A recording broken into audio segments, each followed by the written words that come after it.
오늘은 이사야서 63장입니다. 그 중에 7절과 8절의 말씀을 함께 나누겠습니다. 주님이 우리에게 베푸신 은총은 변찮는 하나님의 인애가 있기에 성도는 언제 어디서든 다시 일어설 수 있습니다. 오늘 말씀을 통해서 하나님께 받은 은혜와 우리가 해야 될 태도는 어떤 것인지에 대해서 말씀을 나누겠습니다. 7절을 보면 내가 여호와께서 우리에게 베푸신 모든 자비와 그의 찬송을 말하며 그의 사랑을 따라 그의 많은 자비를 따라 이스라엘 집에 베푸신 큰 은총을 말하리라고 하였습니다. 그는 여기서 하나님께서 과거 이스라엘에게 베푸신 큰 은총을 말하겠다고 말하고 있는데 8절과 14절은 그 하나님께서 과거 곧 출애굽과 광야 시대에 이스라엘에게 베푸신 은총을 회상하는 내용입니다. 그렇다면 이사야는 갑자기 왜 여기서 하나님께서 과거에 이스라엘에게 베푸신 은총을 회상하는 것일까요? 그것은 바로 과거에 이스라엘에게 은총을 베풀어 그들을 구원하신 것처럼 지금 또한 아무런 소망도 가질 수 없는 상태에 처한 이스라엘에게 은혜를 베풀어 구원하여 주시기를 간구하기 위함이었습니다. 15절 이하는 이사야가 과거 하나님께서 이스라엘에게 베푸신 은총에 대한 회개에 근거하여 이스라엘에 다시금 구원의 은총을 베풀어 주시기를 간구하는 내용입니다. 이스라엘 백성들이 출애굽하기 전 그들은 전혀 구원의 소망을 가질 수 없는 절망적인 상황에 처하여 있었습니다. 즉 그들은 애굽의 노예로서 아무런 소망도 가질 수 없는 자들이었던 것입니다. 하나님은 그러한 이스라엘 백성들을 위하여 모세를 구원자로 세우시고 그를 통하여 그들을 애굽 땅에서 구원하여 내셨습니다. 하지만 이스라엘은 그러한 하나님의 은총에 대하여 감사하며 하나님을 잘 섬기지 않고 틈만 나면 하나님을 반역을 일삼았습니다. 특히 시내산에서의 금송아지 숭배 사건과 가데스 바네아에서의 원망 사건은 그들이 얼마나 패역한 자들인지 나타내는 사건이라 할 수 있습니다. 이러한 일들은 그야말로 하나님께 대한 그들의 반역이었습니다. 참으로 이스라엘 백성들은 그들을 구원하신 하나님, 그들의 인도자와 보호자가 되시는 하나님의 영을 근심케 하였습니다. 그러므로 하나님은 그들에게서 돌이켜 그들의 대적이 되사 그들을 치셨습니다. 여기서 하나님께서 이스라엘 대적이 되어 그들을 치셨다는 것은 아마도 이스라엘 백성들로 하여금 광야에서 방황하게 하여 죽어가게 하신 것을 의미할 것입니다. 상황이 이렇게 되자 이스라엘 백성들은 그들이 출애굽할 때에 하나님의 은총을 회상하며 다시금 하나님을 찾기 시작했습니다. 이것은 그들이 자신들의 잘못을 회개하고 하나님을 온전히 의지하였음을 의미합니다. 그러자 하나님은 어떻게 하셨습니까?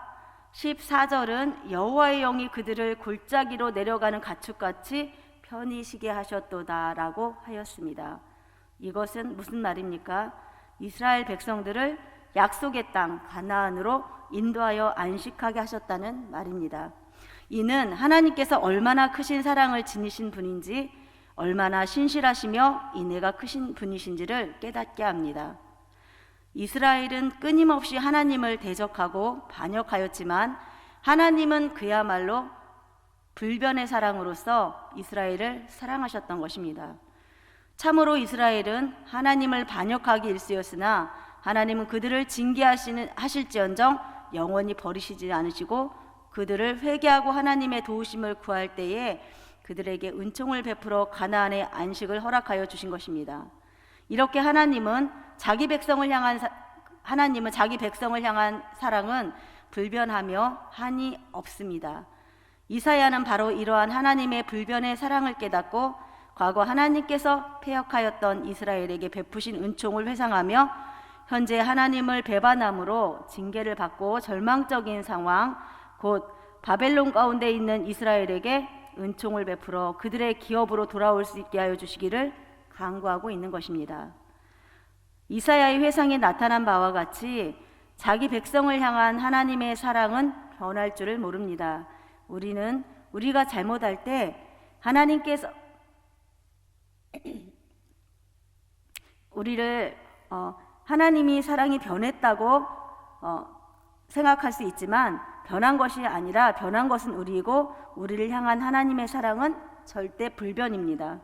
그러므로 우리는 고난이 닥치고 환난이 당할 때에도 우리를 향한 하나님의 사랑을 의심하지 말아야 합니다.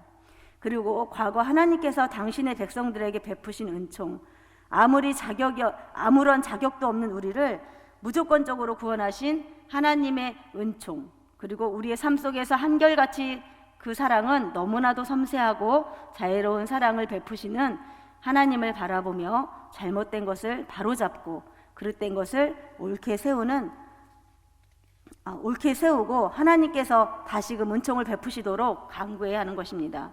불변의 사랑을 지니신 하나님, 한결같은 사랑으로 우리를 바라보시는 하나님은 잘못을 회개하고 돌이키며 은총을 베푸시기를 간구하는 자의 기도를 결단코 외면하시는 법이 없습니다. 이것은 실수와 잘못을 범할